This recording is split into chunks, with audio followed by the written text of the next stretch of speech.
There was a moment in American retail history when Kmart was the largest discount retailer in the country. Bigger than Walmart, bigger than Target.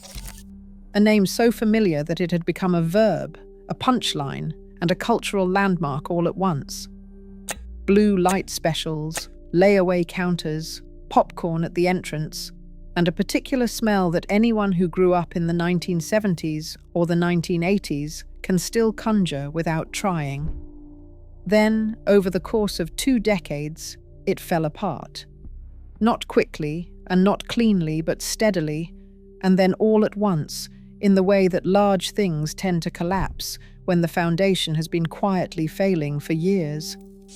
This is the story of how Kmart became everything and why it became nothing. Picture a Saturday morning in 1974.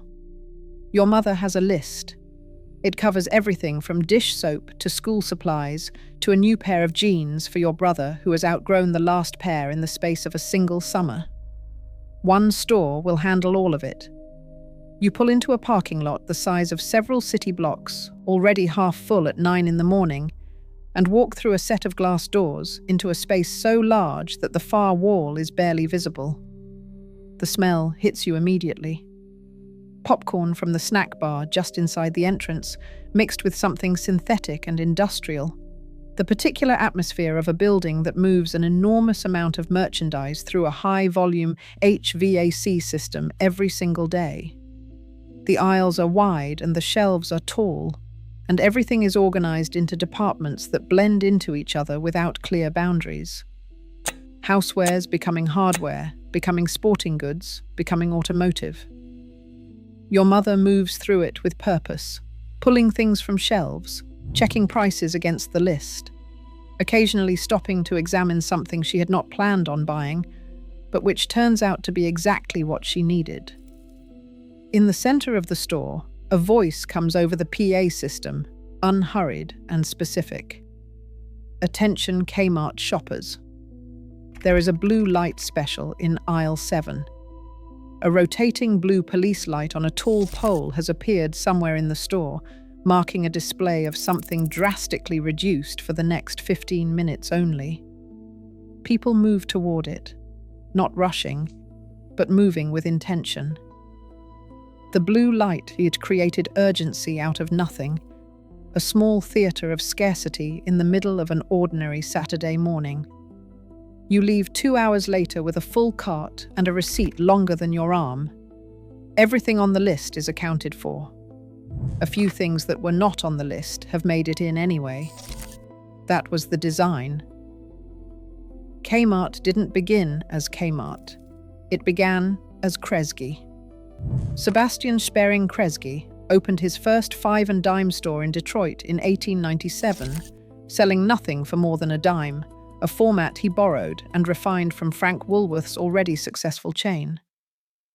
By the 1920s, the SS Kresge Company was one of the largest retail chains in the country, with hundreds of stores in downtown commercial districts across the Midwest and Northeast.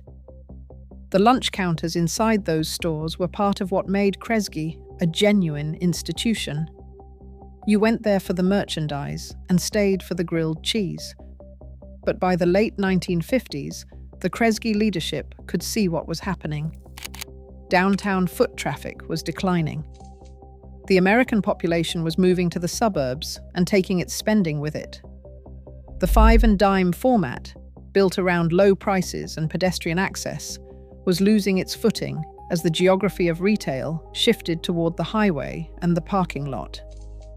The company had a choice: adapt or follow the downtown stores into obsolescence.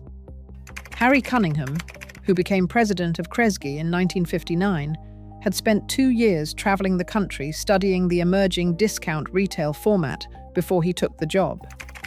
He had visited Eugene Furkauf's E.J. Corvette stores in New York, Zayre in New England, and Ann and Hope in Rhode Island. He understood what the discount model was and what it could become. The idea was straightforward.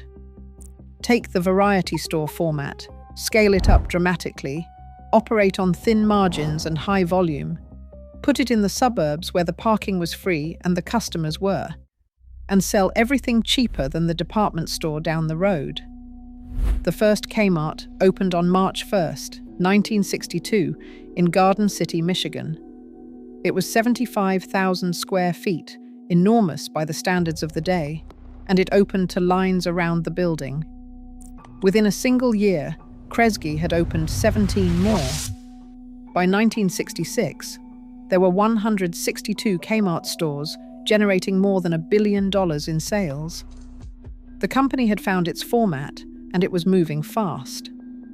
What made Kmart work in those early years was a combination of genuine price competitiveness and a physical experience that felt new. The stores were brighter than the old five and dimes, more organized, more spacious. The merchandise range was wider. You could buy a toaster and a fishing rod and a bag of dog food and a blouse in the same trip. The Blue Light Special, introduced in 1965 by a store manager in Mount Clemens, Michigan, who attached a rotating light to a janitor's cart and started announcing impromptu discounts over the PA system, became the signature of the brand almost immediately. It was theatre. It was also effective. It trained customers to stay in the store longer, to keep moving through the aisles, because something worth buying might appear anywhere at any moment. By the mid-1970s, Kmart was the largest retailer in America by number of stores. It had lapped its early competitors. It was building new locations at a pace that seemed to preclude any serious challenge. The name had entered the culture in a way that few retail brands ever achieve. Blue Light Special was a phrase everyone understood. Attention Kmart shoppers was a punchline and a piece of shared experience simultaneously. The trouble started quietly, and in the place you would least expect it. Not in the stores themselves, but in the decisions being made about them. In 1962, the same year the first Kmart opened in Michigan, 2 other discount retailers opened their first stores. Target, launched by the Dayton Company in Minnesota, positioned itself slightly upmarket from the beginning. Cleaner stores, better lighting, a more curated merchandise mix. Walmart, opened by Sam Walton in Rogers, Arkansas, started in small towns that the larger chains had decided were not worth the trouble. For most of the 1960s and the 1970s, these were not serious threats to Kmart. Target was a regional Midwestern chain. Walmart was a collection of stores in rural Arkansas and Missouri. Kmart's leadership watched them without particular concern. That was the first mistake. Sam Walton was doing something in those small towns that Kmart's management did not fully appreciate until it was too late. He was building a logistics infrastructure. Walmart's distribution system, centered on regional warehouses that could supply stores with remarkable efficiency, meant that Walmart could keep shelves stocked at lower cost than any competitor. The savings went into prices. The prices brought customers. The customers funded more stores and more warehouses. It was a flywheel, and once it started turning, it was very difficult to stop. Kmart's infrastructure never kept pace. In the 1970s and the 1980s, as Walmart expanded out of the rural South and into the suburban markets Kmart dominated, the gap between the two companies' operational efficiency widened steadily. Walmart knew what was in every store in its network in real time. Kmart's inventory management was, by comparison, antiquated. Shelves ran out of popular items, and overstocked merchandise sat in back rooms. The supply chain that should have been invisible to customers was making itself visible in the worst possible way, through empty shelves and missed opportunities. The second problem was the stores themselves. Kmart had built aggressively through the 1960s and the 1970s, and many of those stores were aging badly by the 1980s. The physical plants were tired, the lighting was dim, and the layouts were confusing. Target had invested in store design and atmosphere from the beginning, and the difference was becoming visible to shoppers who had a choice. Kmart's response was inconsistent. Some stores were renovated, but many were not. The brand began to feel uneven in a way that eroded confidence. The third problem was strategic drift.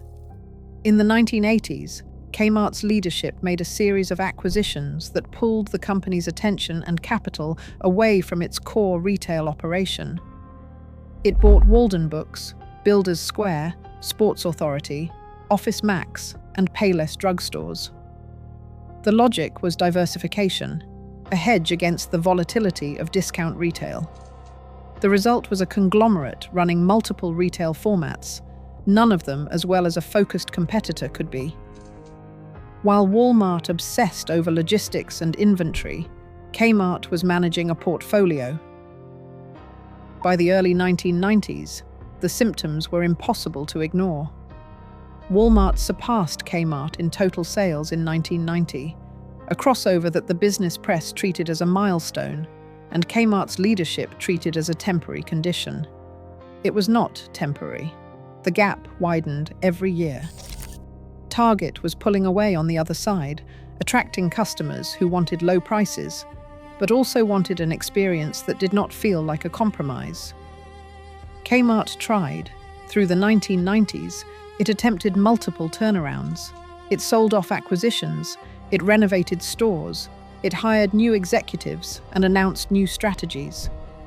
It introduced the big Kmart format, larger stores with expanded grocery sections, an attempt to compete with the Walmart supercenter concept that was drawing customers in for weekly grocery runs and keeping them for everything else. Some of the renovated stores were genuinely better. The improvements came too slowly and cost too much relative to what the company could afford. The layaway counter, which had been one of Kmart's genuine points of differentiation for working-class customers who could not afford to pay for large purchases all at once, was eliminated in 2001 as a cost-cutting measure. It was a decision that removed one of the last meaningful reasons a specific and loyal segment of the customer base had to choose Kmart over its competitors. The Blue Light Special, discontinued in 1991 and briefly revived, was gone for good. The things that had made Kmart Kmart were disappearing one by one, and nothing was replacing them. Kmart filed for bankruptcy in January 2002. It was the largest retail bankruptcy in American history at the time. The company closed hundreds of stores, shed tens of thousands of employees, and emerged from bankruptcy in 2003 under new ownership. In 2005, it merged with Sears, another retail institution in decline, forming Sears Holdings in a combination that joined two struggling companies without fixing what was wrong with either of them. The years that followed were a long unwinding. Store closures came in waves. The remaining locations grew shabbier, inventory thinned, the workforce shrank. Sears Holdings filed for bankruptcy in 2018. By that point, there were fewer than 1,000 Kmart stores still open in the United States, down from a peak of more than 2,000. By the early 2020s, the number had fallen to the single digits. What happened to Kmart is, on one level, a straightforward business story. A company that led its industry failed to invest in the operational infrastructure that its competitors were building, made a series of strategic decisions that diluted its focus at exactly the moment when focus was most necessary, and found itself caught between a low-price competitor it could not out-execute and an upmarket competitor it could not out-style. But there's something else worth understanding. Kmart at its peak was genuinely woven into the fabric of American daily life in a way that pure business analysis does not quite capture. The Blue Light Special was not just a sales tactic. It was a shared experience, something millions of people remember in specific physical detail. The sound of the PA system, the rotating light moving through the aisle, the small collective movement of shoppers towards something worth buying. The layaway counter was not just a financial instrument. It was a system that allowed people of modest means to acquire things they needed without debt, making a small payment each week until the item was theirs. Those things mattered to specific people in specific ways. When they were gone, the stores that remained were just stores. Large, underfunded, increasingly empty stores in strip malls and shopping centers, holding on without a clear reason for being there. A retail brand can survive a lot of things. It cannot easily survive the loss of the qualities that made people choose it in the first place. The last full-size Kmart in the continental United States closed in 2023. There are a handful of stores still operating in United States territories. The name still exists, technically somewhere in a corporate structure. But the thing itself, the blue light, the popcorn smell, the receipt longer than your arm, the particular Saturday morning experience of a store that had everything you needed and a few things you did not know you needed until you saw them, is gone. What is left is the memory of a Saturday morning in 1974, a cart full of everything on the list, and a blue light rotating slowly over aisle 7, marking something worth stopping for. If you remember Kmart, the blue light special, the snack bar, the layaway counter, the particular smell of the store, leave a comment below. Tell us which location, which town, and what you remember buying there. Those details are more specific than people realize, and they matter more than the business history does. If this is the kind of story that interests you, subscribing helps this channel keep going. In every video, we look at another piece of American life that quietly changed or disappeared, and we try to understand not just what happened, but what it meant while it was still there.